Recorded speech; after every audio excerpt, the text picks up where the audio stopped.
Hello and welcome to Tune In to Wellness Today. My name is Lisa Marie and I am today's host. Today we'll be speaking about two main topics. One is transformative fitness and the other is post-traumatic stress disorder, PTSD. My first guest today is Laura Harrison from Transformative Fitness, located in the Stockade in Schenectady. Laura is a mindfulness and emotional educator, as well as a yoga therapist. Laura sees a whole range of people, young children, teenagers, and those in their 20s and up. But she primarily has a passion for those that have emotional sensitivity, ADHD, PTSD, or autism. Welcome, Laura. Hi, how are you? I'm wonderful, Laura. Thank you for being here. It's my pleasure. I want to hear from you. This is great that you have this passion. In your definition, what is emotional sensitivity? How do you define that?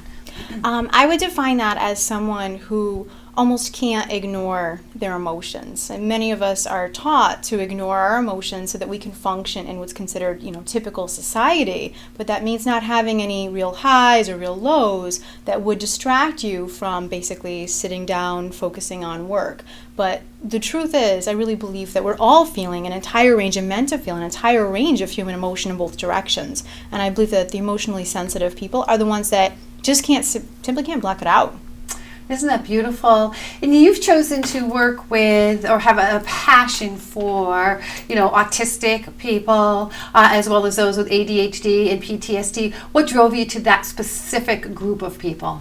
I think life experience, but also it's relatable to me. I am definitely an emotionally sensitive person. I'm definitely empathetic. I share qualities with people who are on the autism spectrum with the sensory sensitivities and such, and the need to really find balance within myself that requires movement and sometimes unconventional measures. And also with PTSD, I've just known so many people in my life who've experienced it, and as well as I think we've all experienced our pain in the past, and I've had my share. So in my own healing, I started to pick apart this process and start to see the universality of it. It's beautiful. Now, there is something called HSP, a highly sensitive person. And an HSP is someone, or as I said, is a highly sensitive person, but there's only approximately 15 to 20% of the population is HSP. I happen to be one of them, and it sounds to me as though you are. So what happens for people with who are highly sensitive is we process information very differently. We process it very deeply and at very different levels. And it varies for HSP to HSP. It's not all the exact same signs or symptoms, but it's an actual physiological reality that our physiological system processes things differently. So sometimes an HSP can be startled, more than someone else it can be, or overwhelmed. Absolutely. Correct? Absolutely. Right? So I love that you're focusing on that, because I think that there's a little misunderstanding, a lot of misunderstanding, or if any understanding at all, that that's actually a physiological, not an emotional or mental aspect. So somebody who is an HSP probably has heard at least once in their life, do not be so sensitive. Absolutely. Why are you so sensitive? Shake it off. But that's not our reality, right? Absolutely. So oftentimes healers are HSPs, correct? Love it. You define yourself as a yoga therapist, not a yoga practitioner. What's the difference in your mind?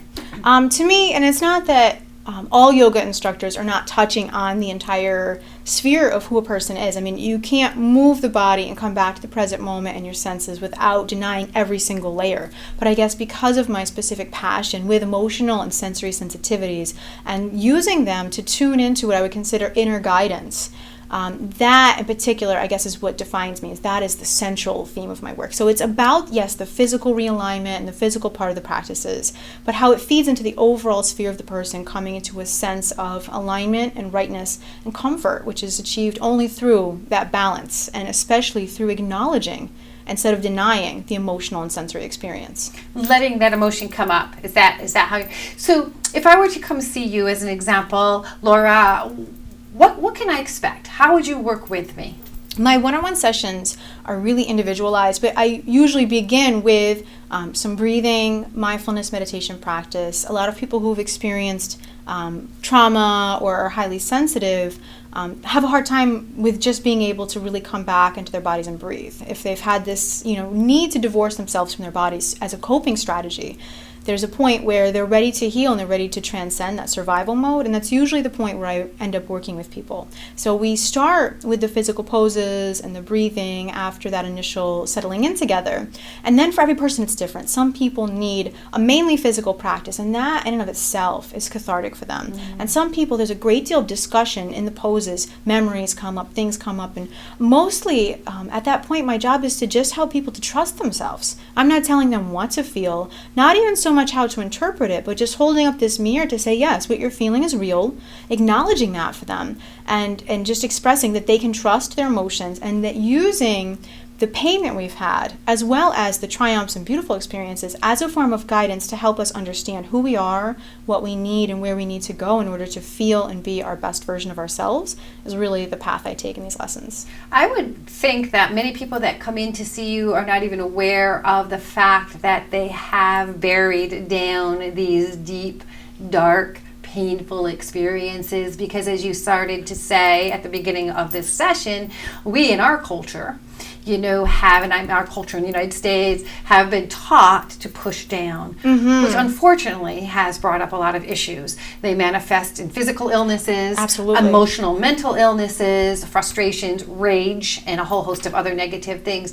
So they might be coming in for these yoga classes, and all of a sudden things are starting to come up, right? Absolutely. So you're helping them, Laura, pull it up and out. Absolutely. So I'm there as a guide and as a support for that, basically to help them to feel safe to do that, because it's scary. I mean, the emotions are so intense sometimes, it literally feels like you're dying. And in a sense, metaphorically, there's a version of ourselves that is dying in those experiences. What we saw ourselves as, where when we identified with our trauma or our pain or the stories we told ourselves or were told that kept us small and repressed, we're becoming an entirely new and more free version of ourselves. So it is when they say, it's kind of an ancient thing, but in yoga practices, that you shouldn't be doing it without a teacher. And it's not that it's not possible, it's that it's so painful that to have someone who is going to hold you in a safe space, and sometimes even there's hugging that goes on. I mean, to literally sometimes just be held, to be able to cry, and to know you're not alone and what you're feeling is real. And that validation of a person's inner experience and soul ultimately is what allows them to heal themselves. It is so beautiful. Now, you work with autistic people, so what is your work in that area? How do you help them with that diagnosis and the suffering and challenges that they have? Again, a great deal of validation and helping them to trust themselves, because a lot of times the paradigm is, let's try to make people who are more sensitive neurotypical. Let's just try to make them normal. And normal is a catch-all term that is meaningless. And so teaching people that you define your own normal. So you need a lot of activity, or you need a lot of rest, or you're overwhelmed in certain social situations. Okay, that's perfectly fine. How can we come up with, strategies, and how can we come up with, physical poses or practices or meditation practices that will just help you to be nourished and supported so that you can have a full and happy life and not have to go against the grain, not have to tell yourself that you're wrong or you're bad or try to fit into another box. So again, it's very similar, just helping people to trust themselves. I love that you do that. I do the same in my health practice. I really despise the fact that many practitioners, and I want to be very careful, but many types of practitioners will define you as ill, and we're going to do this to make you more regular or normal or healthy, versus in my health practice and working with people to embrace and love you, all of you, who you are is unique and special and beautiful, with or without a diagnosis. Okay, right? Absolutely. So, and that's really mind-boggling. So when people come into me, I happen to specialize in anxiety, depression, and see people who are suicidal is a big part of the gift that I've been given to help people heal. It's helping them understand that where they're at is just A-okay. Yes. And we're going to work together, and we're going to help you learn to love yourself, and that's beautiful. I love the fitness concept that you have, the emotional, spiritual, how you're blending all of that together. Do you do work with the retraining of the brain a little bit, retraining of thought processes? And if so, how do you how do you do that? Absolutely. So mindfulness meditation itself, and defining that as taking the attention and instead of letting it go where it will, willfully bringing it back to the sensory and emotional experience. I always remind people that it's your 5 regular senses and the 6th sense of emotion that you're coming back to. And so by guiding them back, whether I'm doing it in the yoga asanas, in the yoga poses, and in the physical activities, or in a seated practice, it literally does retrain the structure of the brain. And it takes as little as 8 weeks, 27 minutes a day cumulatively, to change your brain so much that it's significantly shown on an MRI.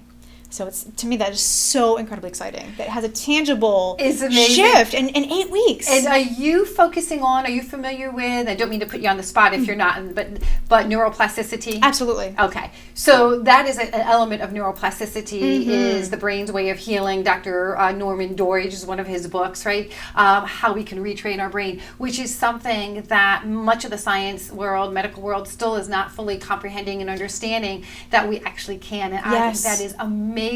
And the work that can be done with people who ADHD, autistic, just to use a few, or PTSD, or any of those, is so healing. That concept that we can retrain some of that brain. But it is work, and anything worth having in life is work. Right. So, Laura, do you have any classes or specials coming up now that you'd like to tell the audience about? Absolutely. Well, currently I'm teaching classes in the park, Riverside Park, in the Stockade, in preparation for opening the studio in September. And if I may give the website for the schedule, Please. So I don't rattle it off, you can look it up on transformativefitnessyoga.com. And that will be the continuing website for the studio when we open as well. How exciting, Laura. I really do love having you here. Thank you for coming back. Thank you. It's my pleasure. Thank you for being here and for all the work that you are doing. It's just amazing. Thank you. As you heard from Laura, if you'd like more information about what she is doing and her schedule of classes, go online to transformativefitnessyoga.com. Thank you. Thank you, Laura.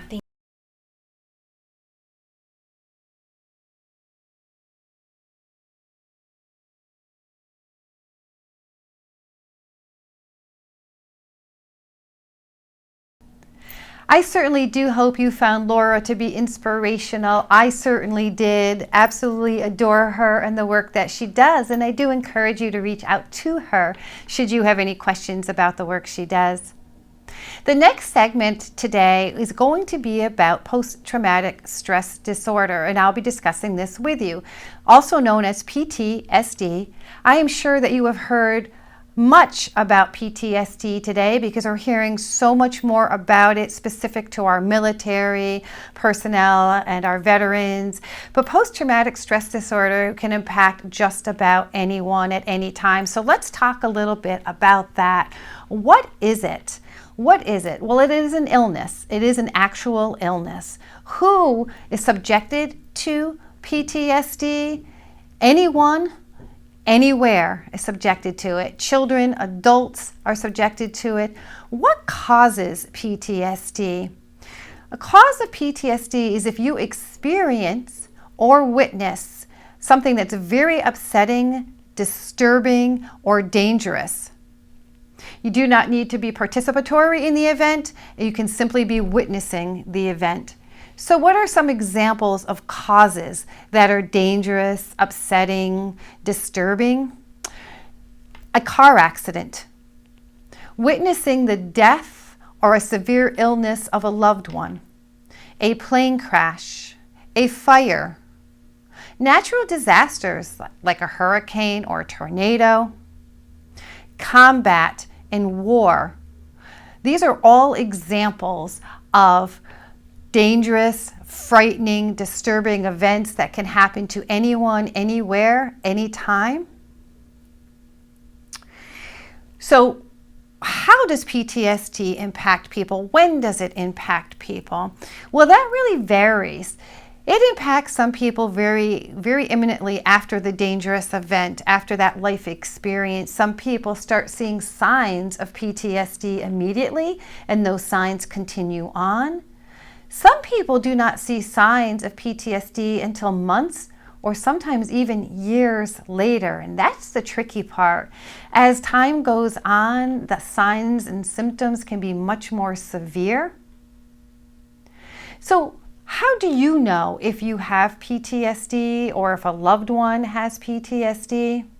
If they are feeling anxious, or if you're feeling anxious and frightened and shaky, and you have one or more of these symptoms that last for 1 month or more, you might very well have PTSD.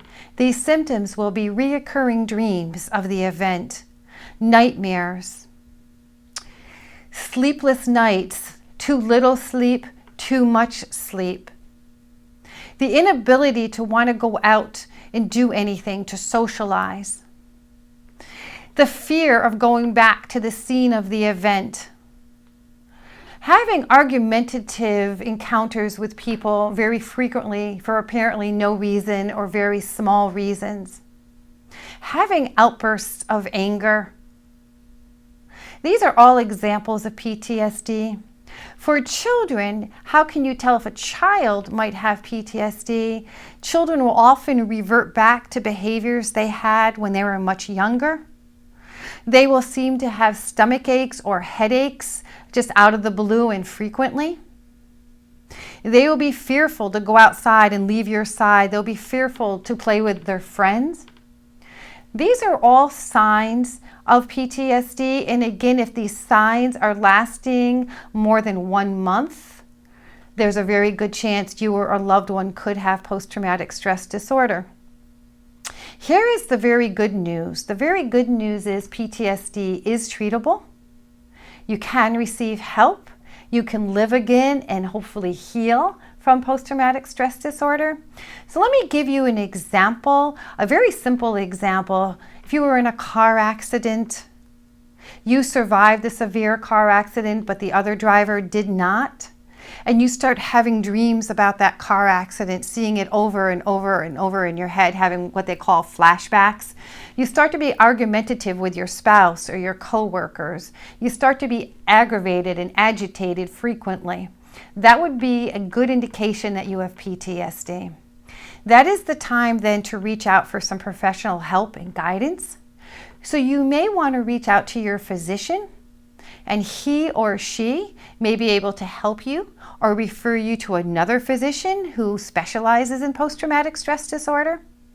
You may want to reach out to a mental health provider or a health counselor like myself.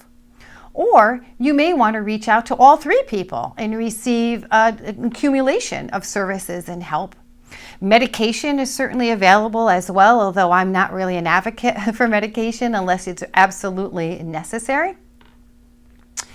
In my wellness practice, Inspiring Wellness Solutions, located in Round Lake, New York, we specialize in anxiety, depression, and suicide.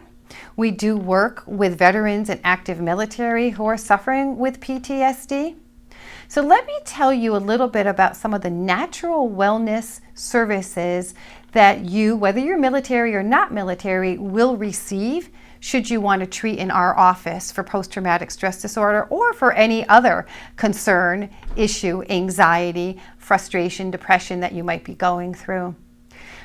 We offer a portfolio of natural wellness services, Reiki being one. What is Reiki? Reiki is a hands-on energy modality that has proven to be very transformative in helping people to relax, calm down, help heal from the inside out. So bringing up a lot of that fear, anxiety, feelings of guilt that they might have, bringing it up and out to the surface and getting rid of it, the surface and getting rid of it. Reiki also calms people's minds and physically helps people feel better. So their pain is alleviated or removed as they start to heal. Reiki also provides healing for some people, total absolute healing, mentally, emotionally, physically, and sometimes spiritually. The ex-Secretary of the Defense, Robert Gates, I think he was Secretary of Defense in 2017 to 2011, actually praised holistic healing methods like Reiki for doing such great work with the veterans. So I highly do encourage you, if you're a veteran and active military, that you seek out Reiki through my practice, and we'll talk more about what it might do for you. A range of healing, as I said, physically, mentally, emotionally, and in some cases spiritually. Those that are struggling spiritually, Reiki is a great tool to heal as well. What other holistic modalities do we have at Inspiring Wellness Solutions? Aromatherapy. Aromatherapy is a light touch with essential oils. So essential oils are placed on your body, and in specific movements we touch.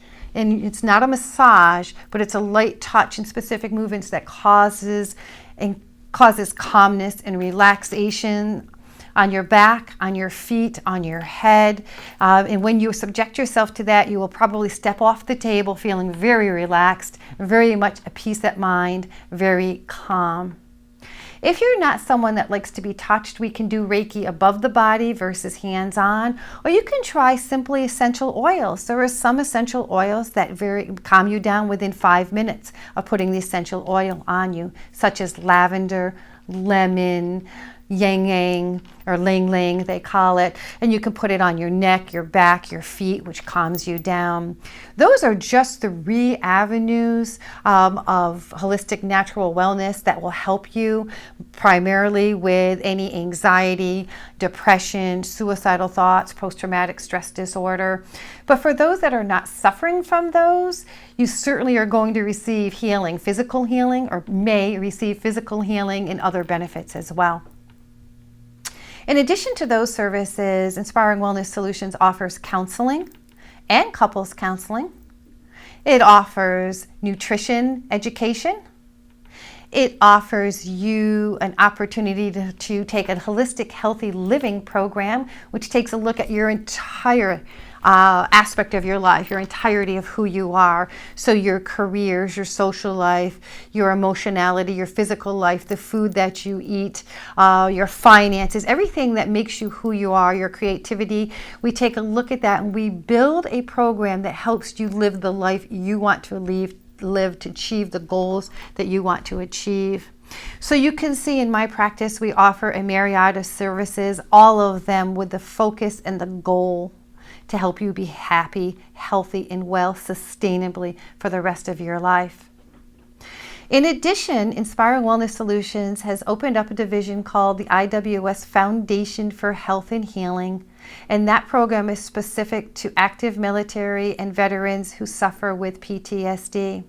The services under IWS Foundation for Health and Healing are complementary services for these veterans and active military that are funded through private donations and grant money. I highly encourage you, if you are suffering with PTSD, that you reach out to me, Lisa Marie, at 518-292-8767, and inquire about these free services. I do not want you to think about them as a gift, but I want you to think about them as a payment for all the work that you have done to support all of us in this country to keep us safe, alive, and well. I also have a great belief that when you are healthy and well, that you will give back, that you will pay forward what has been given to you. So I encourage you to reach out. And again, for non-military people, please also realize we have programs for you as well. So help me help you to be happy, healthy, and well. If you have any questions, do give me a call. Thank you. Take a look also at the testimonials. If you want to learn a little bit about me and my practice, take a look at my testimonials on inspiringwellnesssolutions.com. Thank you. Until next time, be happy, be healthy, and be alive.